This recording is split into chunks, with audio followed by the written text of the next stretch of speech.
जय हिंद साथियों। मैं आपका दोस्त उमाशंकर पंचोली। स्वागत है आप सबका साहित्य शिखर क्लासेस के यूट्यूब चैनल पर। आज इस वीडियो में बात करने वाले हैं कि जिसकी भी एज 30 प्लस हो चुकी है, 35 साल प्लस हो चुकी है, विशेषकर महिलाओं की एज है ना, जिनकी एज 25 साल प्लस 30 साल प्लस हो चुकी है और वो अभी जॉब की तैयारी कर रहे हैं और अभी तो उनका सिलेक्शन नहीं हुआ है, तो उन्हें क्या करना चाहिए।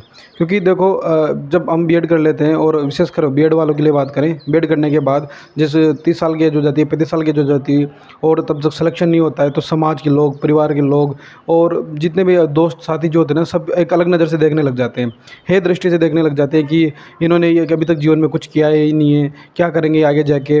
और जैसे मान लो फिर धीरे धीरे जी परिवार की जिम्मेदारी आती है ना। अगर जैसे मान लो आप महिला हैं तो आपकी शादी हो जाएगी, तो आप ससुराल में रहेंगे, तो फिर आपको वहाँ का भी मैनेज करना पड़ेगा, फिर उसके बाद पढ़ाई को मैनेज मैनेज करना। और अगर जैसे आप बेरोजगार हैं और फिर तैयारी कर रहे हैं, तो फिर जो पारिवारिक जो कंडीशन है, इकोनॉमिकली कंडीशन है, सामाजिक कंडीशन है, हर चीज़ को मैनेज करके चलना पड़ता है। तो जिनकी ये 30 प्लस हो चुकी है और उनका अभी तक सिलेक्शन नहीं हुआ है, तो उनके लिए आज ये वीडियो खास रहने वाला है। मेरी एज जो है, आप सभी को पता है कि मेरी 26 साल में मेरा पहले प्रयास में सिलेक्शन हुआ है। लेकिन मैंने जितने भी मेरे बहुत सारे साथी हैं जिसका भी स्कूल व्याख्याता मेरे साथ सिलेक्शन हुआ है, जिनकी एज 35 साल प्लस है, 40 साल के आसपास भी जिनकी एज थे, और उन्होंने अच्छे अंक लाकर इस बार सिलेक्शन लिया है। मैं बात करूँ कि अभी जो स्कूल व्याख्याता वाली वैकेंसी हुई थी, उसमें 2 मैम है। एक तो बिंदु बाला मैम है, हमारे साथ जो हमारा ग्रुप था उससे मेरे परिचय हुआ था, अजमेर के थे। और एक सुनीता शेखावत मैम थे। इन दोनों मैम का जो है शादी हुई है, शादी हो चुकी है, इनके बच्चे हैं और 12-13 साल के बच्चा भी है बिंदु बाला मैम के। और फिर भी उनकी जो है ऑल राजस्थान हिंदी में बहुत ही शानदार रैंक के साथ उन्होंने सिलेक्शन लिया है। ये बात उन महिलाओं के लिए जो ये सोचती है कि मेरी शादी हो चुकी है, मेरी 30 प्लस हो चुकी है, 35 प्लस हो चुकी है, मैं बच्चों का भी मतलब बच्चे भी हो चुके हैं और मुझे ससुराल की जिम्मेदारियाँ भी है, फिर किस तरह मैं इस तरह तैयारी करूँ, कैसे टाइम निकालूँ।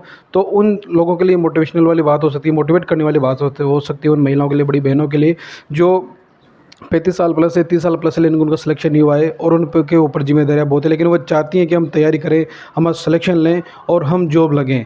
तो आप बस केवल आपको ये सिर्फ इतना सा करना है कि आपको अपने परिवार को, अपने ससुराल वालों को, अगर आप घर पे रह रहे हैं, अगर आपकी शादी नहीं हुई है, घर पे रह रहे हैं, तो अपने परिवार वालों को, शादी हो चुकी है तो ससुराल वालों को, अपने पति को कन्विंस करना है कि मुझे एक बार फिर से तैयारी करनी है और इस बार जो है बहुत शानदार पदों पर वैकेंसी आने वाली है। तो इस बार पूरी जोश उत्साह के साथ तैयारी करनी है और मैं दिखा दूंगी कि सिलेक्शन लेके कि हाँ, मैं भी कुछ कर सकती हूँ। मेरा जो ड्रीम है वो मुझे कंप्लीट करना है और आप मुझे इस ड्रीम कंप्लीट करने में मेरी हेल्प करें। ये मान के चले कि आपको, अगर आप ईमानदारी से, अगर शिद्दत से, अगर आप इस तरह उनसे कन्विंस करेंगे, विनम्रता से अगर उनसे बात कहेंगे और कहेंगे कि उनको समझेंगे कि मेरा ड्रीम है, मैं किस प्रकार मैंने कोशिश की है और इस बार आखिरी मेरे पास मौका है, तो मुझे जो है आप साथ दीजिए, तो कोई मना नहीं करेगा आपका ना, वो आपका साथ ज़रूर देंगे, सपोर्ट ज़रूर करेंगे। और आप इस बार जो है सिलेक्शन लेके समाज को और अपने ड्रीम को कंप्लीट करें, समाज को दिखा दें कि हाँ, इस तरह भी तैयारी की जा सकती है और इस तरह भी सिलेक्शन लिया जा सकता है। पहली बात है। दूसरी बात ये कि जो भी साथी जिनकी एज अभी 35 साल प्लस हो चुकी है, 40 साल की हो चुकी है, अभी हमारे साथ जी कैलाश चंद्र जी गुजर थे, झालावाड़ के एक साथी थे, इनकी जो सिलेक्शन जो है 40 साल की एज के बाद हुआ है। वो बोल रहे हैं कि उन्होंने कम से कम 15 साल तक संघर्ष किया है, 15 साल उन्होंने संघर्ष किया है और इस दौरान उनकी शादी जल्दी हो गई थी 22-23 साल की एज में। तो वो बोलते हैं कि उनके जो है 14-15 साल का लड़का भी है जो भी 10th 11th में पढ़ता है और फिर भी उन्होंने जो है तैयारी की है, परिवार की जिम्मेदारियों को निभाया है, ससुराल पक्ष की जिम्मेदारियों को निभाया है, बच्चे को पढ़ा रहे हैं और फिर उस दौरान खुद प्राइवेट स्कूल में जा रहे हैं, पढ़ा रहे हैं, तैयारी, फिर भी उन्होंने तैयारी नहीं छोड़ी। सारे संघर्षों के बावजूद उन्होंने तैयारी नहीं छोड़ी, उन्होंने तैयारी जारी रखी और इस बार उन्होंने जो है स्कूल व्याख्याता में जो है अच्छे रैंक के साथ चयन लिया है। कभी मौका मिलेगा तो मैं आप जिन लोगों का मैं नाम ले रहा हूँ उनसे आपका परिचय जरूर करवाऊँगा। ये बात उन साथियों के लिए है जो हार मान चुके हैं, जो टूट चुके हैं, जो सोच रहे हैं कि अब हमारी एज इतनी हो चुकी है कि हम कैसे तैयारी करेंगे, हम तो अब ठीक, अब जो है अब हमें काम करना चाहिए, या फिर हमारे ऊपर इतनी जिम्मेदारी आ चुकी है कि हमें टाइम मिलता ही नहीं है, परिवार की जिम्मेदारियाँ हैं, बच्चों की जिम्मेदारियाँ हैं, या जो बिल्कुल जो महिलाएं उनको बस ससुराल पक्ष की जिम्मेदारियाँ हैं, अब हमें समय मिलता नहीं, हम तैयारी नहीं करेंगे और जो सोचा था वो तो रह गया। अभी जो सपना जो सोचा है वह इस बार पूरा कंप्लीट नहीं होगा। तो ये नहीं होना चाहिए। अगर इस बार नहीं किया ना आपने कंप्लीट, तो जीवन भर आपके मन में ये रहेगा कि यार एक ही चीज़ तो थी, एक ड्रीम बनाया था, लेक्चरर बनना था या फिर सिंगर बनना था, वो भी मैं कंप्लीट नहीं कर पाया। ये मन में आपके कब भाव रहेगा और ये रहना नहीं चाहिए ना। क्यों ना शिद्दत से पूरी कोशिश की जाए और ये अगर आप शिद्दत से कोशिश करेंगे, एक बार फिर खुद को मैनेज करेंगे कि किस तरह हाँ मैं तैयारी कर सकता हूँ, भले ही आप पूरा दिन का शेड्यूल किस तरह बिजी हो। अगर आप 6 घंटे 7 घंटे अगर दिन भर में से निकाल लेते हैं, तो अब आपके पास एक शानदार मौका है, बहुत सुनहरा मौका है कि आप जो है 6-7 घंटे निकाल के और आने वाले 6 महीने के भीतर अपनी तैयारी को एक अलग लेवल पे करके और उसके बाद सिलेक्शन ले सकते हैं। क्योंकि देखो, आप अगर तैयारी करेंगे तो ये तो नहीं है कि आप फर्स्ट बार तैयारी करोगे। जिनकी भी एज 30+ है, 35+ है, वह कहीं ना कहीं उन्होंने 1-2 बार एग्ज़ाम की तैयारी की होगी या फिर कर रहे होंगे, रेगुलर चल रही होगी। मान लो अभी की बहुत सारे कमेंट्स से आते हैं कि सर मैं 10 साल से तैयारी कर रही हूँ, मैं 10 साल से तैयारी कर रहा हूँ, है ना। तो अब जैसे मान लो मेरा फर्स्ट बार में सिलेक्शन हुआ, तो उसका रीज़न ये नहीं है कि मैंने केवल एक जो है बीएड के एमए के बाद जस्ट तैयारी की 2-4 महीने और मेरा सिलेक्शन हो गया। उसका रीज़न ये होता है कि जब मैं 12th क्लास में था, उसके बाद जब फर्स्ट ईयर में, तो कहीं ना कहीं वहीं से सोच रखा था कि मुझे क्या करना है, तो उस हिसाब से तैयारी चल रही थी। ठीक है, लेक्चरर को टारगेट करके कि हाँ लेक्चर का एग्जाम, इसको टारगेट करके तैयारी वो 3 से 4 महीने की, लेकिन जो दिमाग की जो रणनीति, जो सोचने की क्षमता होती है, जो चीज़ें होती है, जो पूर्व तैयारी हो रही होती है, वो फर्स्ट ईयर से चल रही थी। अब कई साथी होते हैं जो लेट तैयारी करना स्टार्ट करते हैं। जैसे मान लो कोई जो है बीएड करने के बाद स्टार्ट करता है, कोई बीएड एमए कंप्लीट होने के बाद तैयारी करना स्टार्ट करता है, तो स्वाभाविक है कि उन्हें टाइम ज़्यादा लगता है, थोड़ा लेट लग हो जाता है। कई बार वैकेंसी आती नहीं है, और आपकी एज जो है ना एक मात्र अंक मात्र है ना, कोई संख्या है और कुछ नहीं है। क्योंकि कई बार क्या होता है, कई साथी जो है, जैसे मान लो अभी हमारे साथी हैं जिन्होंने हमारे साथ एग्ज़ाम दिया था, उनका जस्ट बीएड का, हमारा बीएड और एमए कंप्लीट हुआ, उसके बाद लेक्चर की वैकेंसी आ गई, हमारा फर्स्ट बार में सिलेक्शन हो गया। अब जिनका सिलेक्शन नहीं हुआ है, उनके लिए अब जैसे 2-3 साल तो निकलना स्वाभाविक है, क्योंकि 22 में वैकेंसी थी, 23 निकल गया, 24 चल रहा है। 24 में वैकेंसी आएगी, तब कंप्लीट होगा, तब 25 तो आ ही जाएगा। 2 साल निकल गए। अब वो मान लो किसी की एज 25 साल थी, तो 27-28 तो नॉर्मली हो गए वो। अब इसमें उसका कोई दोष नहीं है, वो सरकारी जो सरकारी काम काज है या फिर जो प्रोसेस होती है एग्ज़ाम लेने की, ज्वाइनिंग की, उस प्रोसेस में टाइम लगता है। तो यह ना सोचे कि आपकी एज 30 हो गई तब मैं क्या करूँगा, आप कर सकते हैं ना। बस यही है कि आपको अब जो है ये कटिबद्ध हो जाना है, ये कर ठान लेना है कि मुझे करना है, भले परिस्थितियाँ कैसी भी है। बस ये है कि अगर आप शादीशुदा हैं, तो आप अगर शादीशुदा मेल है तो अपनी जो पत्नी है उसको कन्विंस करें। पत्नी अगर आप फीमेल है तो आप अपने पति को कन्विंस करें, और एक टाइम टेबल बनाएं। जैसे मान लो महिलाएं जो है, वह बड़ी बहनें जो कर सकती है, वह एक टाइम टेबल बनाएं और अपने ससुराल वालों को, अपने पति को बताएं कि मैं इस तरह शेड्यूल निकाल के इस तरह पढ़ाई करूँगी, इस तरह मुझे टाइम दिया जाए और मैं तैयारी करना चाहती हूँ, मुझे एक बार मौका दिया जाए। क्योंकि फिर देखो, मौका जो है बार बार नहीं मिलता है, और जीवन भर ये कसक रहे कि मैं कर सकता था फिर भी मैं नहीं कर पाया कुछ रीजनों की वजह से, तो ये भाव कभी नहीं आना चाहिए। इसके लिए एक बार क्यों ना जोरदार कोशिश की जाए।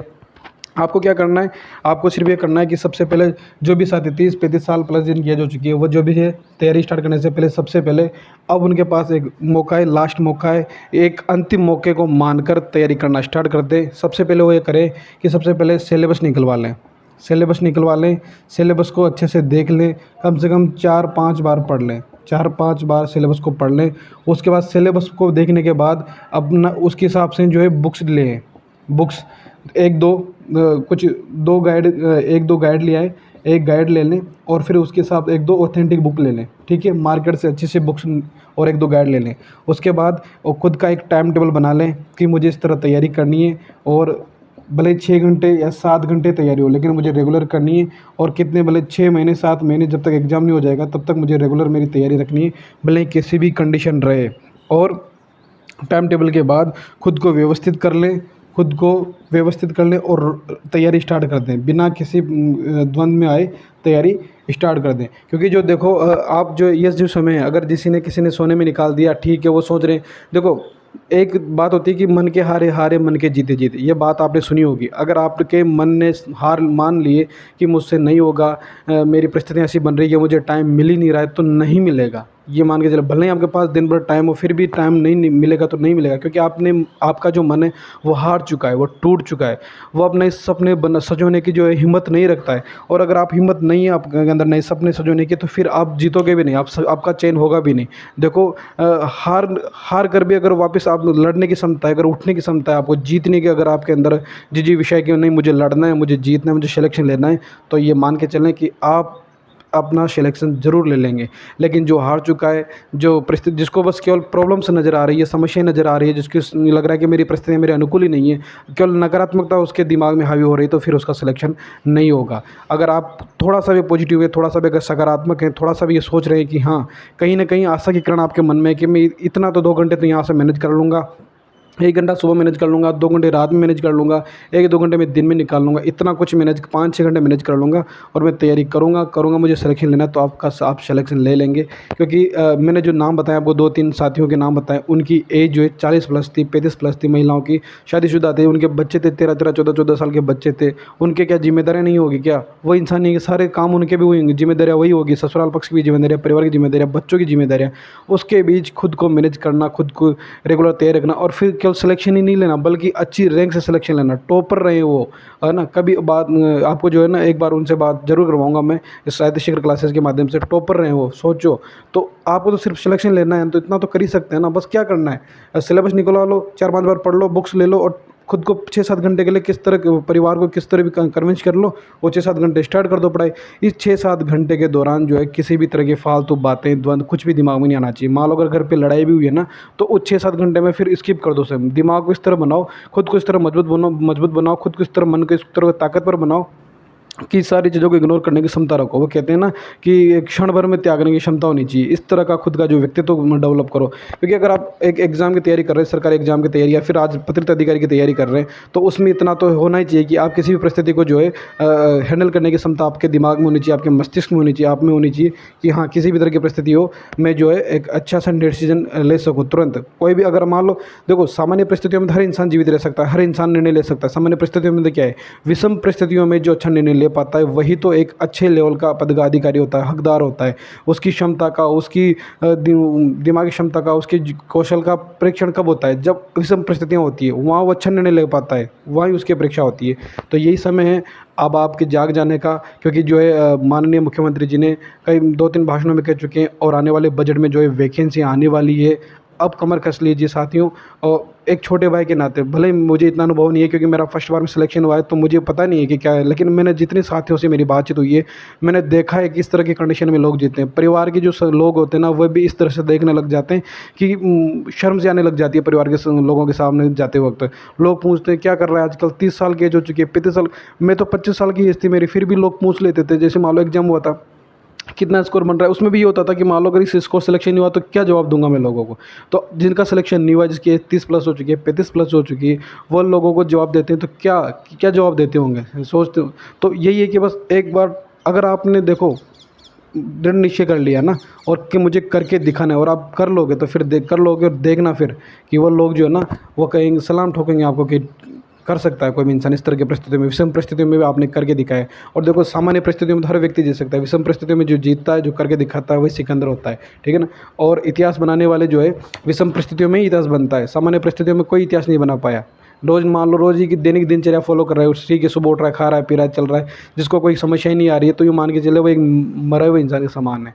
जो जिंदा होता है ना, जिंदा इंसान, उसके सामने चुनौतियाँ होती है, जिंदा इंसान के सामने ही परेशानी आती है, कठिनाई आती है, और जिंदा इंसान ही उनसे लड़ पाता है। मरा हुआ इंसान कुछ नहीं कर पाता। अगर आपकी आलोचना हो रही है, अगर आपके बारे में चर्चा हो रही है, अगर आपके बारे में लोग तरह तरह की बातें कर रहे हैं, तो मान के चलें कि कुछ न कोई बात तो आप में है जिससे लोगों को परेशानी हो रही है, और ये परेशानी बरकरार रहनी चाहिए। इस तरह तैयारी करो, इस तरह ये मेहनत करो कि लोग अभी जब जैसे आप तैयारी करना स्टार्ट करोगे 35 साल की एज में, 30 साल की एज में, जो महिलाएं जो पुरुष हैं, तो 10 बातें अब ज़्यादा होगी कि अब तक तो कुछ किया नहीं है, 30 साल के जो हो चुकी है, कभी अभी तो सिलेक्शन हुआ नहीं है, और 35 साल के जो हो चुके हैं सिलेक्शन तो हुआ नहीं, और अब क्या कर लेगा, अब क्या कर लेगी। लेकिन अब वही, अब समय वही है कि अब करके दिखाना है, और जब आप कर लोगे फिर देखना आप किस तरह के ये लोग जो है ना, किस तरह आपकी वाहवाही करते हैं, किस तरह आपकी प्रशंसा करते हैं। तो मेरा एक यही निवेदन है छोटे भाई के नाते, आप अब जो है समय को व्यर्थ ना गंवाएं, वैकेंसी आने वाली है, लगत तैयारी स्टार्ट कर दीजिए। और सभी साथी जो भी नए साथी हैं जो हिंदी से तैयारी कर रहे हैं, उनके लिए तो मैं ये कहूँगा कि साहित्य शिखर क्लासेस पर है, निःशुल्क पूरा लेक्चरर का और वरिष्ठ अध्यापक का कोर्स कंप्लीट करवाया जाएगा। तो आप मेरे चैनल को सब्सक्राइब जरूर कर लें, और आपके इस छोटे भाई का निवेदन मानते हुए चैनल को सब्सक्राइब कर लें और तैयारी करना स्टार्ट कर दें। इस बार सिलेक्शन लेना है, और कमेंट करके मुझे ज़रूर बताना कि हाँ भैया, मैं तैयारी करना स्टार्ट कर रही हूँ, मैं तैयारी करना स्टार्ट कर रहा हूँ, और मैं इस बार सिलेक्शन लेके ज़रूर रहूँगी, और आपको ज़रूर बताऊँगी कि मैंने इस बार सिलेक्शन लिया है। ठीक है, मिलते हैं नेक्स्ट वीडियो में, और जुड़ जाइए साथियों, लग जाइए तैयारी करना, और इस बार सिलेक्शन लेना ही है। जय हिंद, जय भारत।